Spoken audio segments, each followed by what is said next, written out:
Hello, my name is Beth Domkowski, and I'm coming to you from the Office of Admissions at Rowan University in Glassboro, New Jersey. All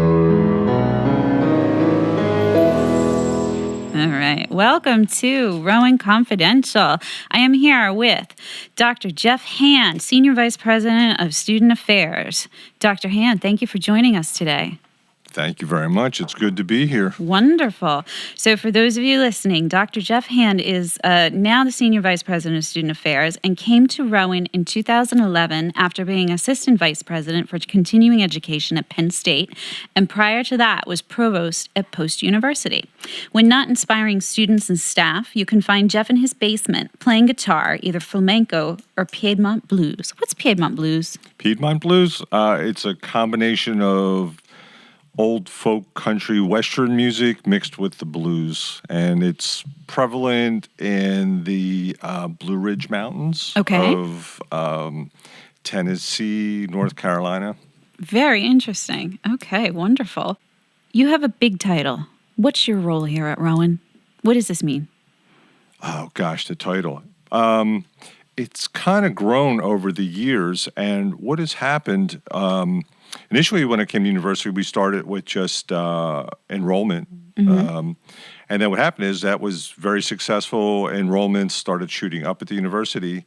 And then it became very clear that you can't just recruit students independently, because what you say when you're talking to students or parents, you want to make sure it gets delivered on. And so the next thing was we were worried about student success, which is academically, are they doing well or not? And that became part of the group. Then we're worried about student services. Are they getting all the services? Is housing working the way it should be and things? And so we just kept going, and it grew. And it grew. So now it's all of student affairs. So what are all of the areas that fall under your purview?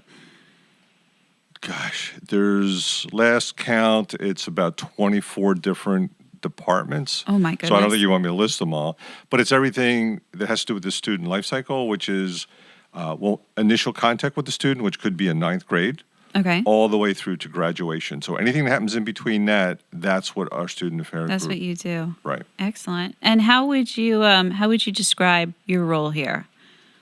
My role is making sure that all the systems and what we do all map or match together in such a way that whatever we're talking to students and their families about is what we are delivering when they come here. It's also our branding, too, in the sense that, everyone thinks marketing is about putting out an advertisement or whatever. The first step to any of that, any good marketing, is you need to do what you say you're going to do. And so that's what I make sure that we deliver on what we say we're going to do. Okay. Interesting. And how did you get here? Is this where you intended to be? I mean, what was your path when you started out? You mean my path in life? Your path in life, yeah, absolutely.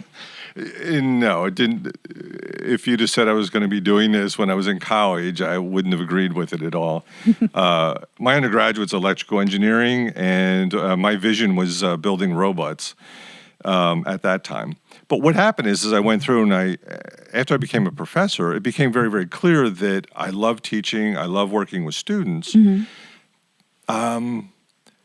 But the opportunities to help students were just the ones I had in the classroom. And then the opportunity came up that's like, you can help hundreds of students if I went into administration.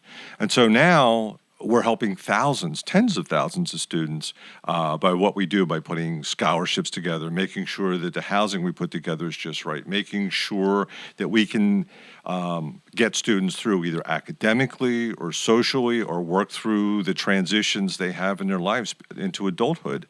And so although I don't have direct contact with students the way I used to or like to, I have an effect on just about every student's live in here, but I'm quietly in the background. So you're the man behind the curtain. It's pretty much the wizard. We'll call you the wizard. I don't know about it's a wizard, but the crazy guy behind the curtain. The crazy guy behind the curtain. And you said that your background, you started out as an engineer, an electrical engineer. Yes, if you can believe that. Oh my goodness! And you went on for a master's degree? Well, it took me 10 years to get the undergraduate. One of the reasons I'm so empathetic and how systems work, I was not destined to go to college by any stretch. Really? Yeah. And again, it took me 10 years, and I made every single crazy mistake that a student can make. And I'll give you one example. I know we don't have much time, but I went to one school and I applied, and they said, "Oh, you're pretty good. We'll bring you in here." And I said, "Okay, what do I need to do next?" They said, "Well, you don't have to worry about money." And so I just took that as face value, Okay. not realizing that when I didn't have to worry about money, it was I had to go fill out the FAFSAs, I had to get my financial aid sorted out. I had to do. There's a lot of things I needed to do. Well, today I know that, but at that time I did not. I showed up. Yeah. I showed up on the first day and said, "Here I am." Did they let you take class? No. Okay. No, and I was shocked. It's like, but you told me that I was okay. Don't worry about the money. Yeah. So, and then I have a whole sequence of issues getting my education like that. So I'm very empathetic to what students go through and families go through to get through school, because I didn't have money either. And I'm very empathetic to school's an expensive endeavor for most people. So. Oh, it certainly is. But that didn't stop you. You did your undergraduate degree. Yeah, I was too stupid to give up, is what that was. So what happened after that? Master's? I got the master's. What it was, I ended up in computers. If you know the Commodore 64. Absolutely. Yeah, well, that was one of the products I worked on. Okay. It became very clear that it's not the technology, it's not the engineering, it's people. Okay. People are always the issue. Of course. So that's why I went into clinical psychology and got my degrees there. It's like, okay, well, maybe I can figure out something about how to get people working together to get a complex project built. Interesting. Right. Okay. And then after that, you didn't stop. You kept going. Yes. I kept going. You kept going. So you did a doctorate. You've got a PhD as well. Got a PhD in kind of an engineering subject, which is computers and information systems. Okay. Now, so that's a diverse background. You did a bunch of different things, but you managed to bring it all together in your career. I find something that a theme for this podcast has been people starting out with one idea, seeing where the road takes them, and ending up being very happy doing something completely different. And this idea of combining different fields. Yes. Like, I'm interested in this, and I'm interested in this. And you were telling me earlier a story of somebody that you worked with who combined two very different fields as well. It was archaeology and information systems? IT. Yeah. Yes. So Yeah, to be very specific, I mean, they came to me and they had studied anthropology and they wanted to continue on into archaeology.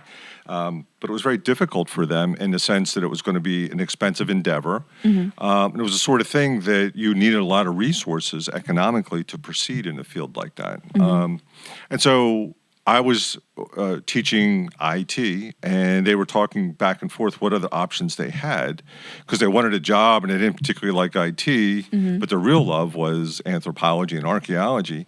And so we went back and forth a little bit and came up with this idea that actually worked out for him, which is taking ancient ruins in Egypt. And so one of the things was I think it was King Akhenaten or Pharaoh Akhenaten. And after he wasn't the king anymore, they took apart all of his temples. okay. But they used them as building blocks in other temples Yes. and other Okay. buildings, or they scattered them all over the ground. Okay. So what he was doing was he's working with an archaeological group and building a database that was looking at those pieces of rocks. And what he was doing is reassembling them in the computer. And so then, and since then he's done other projects, but that was the one where all of a sudden we realized you can put your two loves together. Well, his one love and kind of he had a good disposition for doing IT and made him work for him. Sure. So Wonderful. So how does your diverse background influence what you do now? it's always putting different ideas together. In fact, I'm going on with a conversation right now with a student who they're trying to decide what they want to do, but Okay. they've been going to school for literature, English Okay. literature, and they were going to graduate school, and she's making decisions like, well, I'm going to be miserable if I don't get the PhD, so I'm going to go for the PhD, but my backup strategy is, well, if I'm not doing that and I'm not getting paid much, I'll go into law. I'm like, no, you have other options and other ways to do this and things. And in fact, the specialization of my PhD was believe it or not, statistical linguistics. Really? Yes. Okay. And so we're going back and forth. It's like there's other ways to apply language and literature and writing into other fields that do pay enough to make money. You don't have to limit yourself to just what you see in front of you. So for the people listening at home who might not know exactly what that is, can you tell us? Statistical linguistics. Yes. It's the way Google does the search engine. Okay.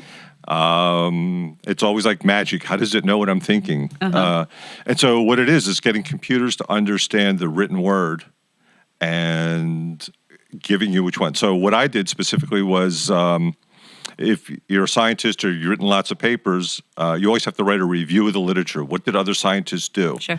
So I wrote a large program that would basically construct a review of the literature in a fraction of a second. And if you've ever been in a PhD or a master's program, you know that usually takes you about a year to read enough to get that information together. Right? Interesting. Wow. So I have one last question for you before I let you go. Why Rowan? Lots of reasons for Rowan. As a parent, as someone looking for good education here, Rowan has advantages.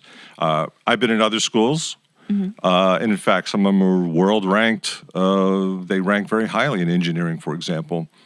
What's so unique here is a lot of hands-on experience. So when you go to engineering here, it's not that they're trying to eliminate you. When I went to engineering school, it was the old story. It's like, look to the left of you, look to the right of you. Everybody's going to be gone. Yep. And you'll be lucky if you're here, and we don't particularly care if you're here or not. It was the same way in art school. Yeah. Rowan is not that way. You never will hear that sort of speech. In fact, our whole motto is if you're here, we want to make sure that you finish. We want to make sure that you get the best possible education you can. And the way we teach it here is hands-on. Even the medical schools, they have the medical students out early on doing things so they can start to crystallize what they're learning in the books very, very quickly in practice. And so that is one of the great reasons about Rowan. The other thing is this is a safe place. This is a good place for students to go through their changes to adulthood. And again, it's a more positive atmosphere than most other schools I've been at. So why do you stay? What attracts you to your position here and working here? And how has your impact on the school been shown? I know that you had mentioned some rankings and. Well, rankings are kind of dry and boring, and there's certainly schools that rank higher than us. But what's happening is we're jumping up quite a bit in the rankings. I mean, if you were here 8 years ago, we didn't even rank nationally. Even regionally, we didn't rank too high in things. Now, when you look at us, we're the 4th fastest growing university in the country. Our diversity, we're 6th fastest growing in the country. I think last year we were 191 in national rankings.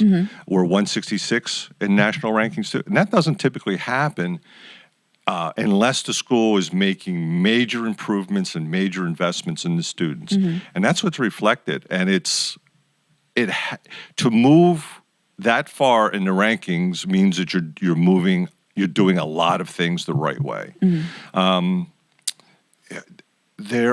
The other rankings too, we're ranked very highly for veterans. We're ranked very highly as one of the safest schools in the country. We're ranked very highly as one of the most affordable schools in the country.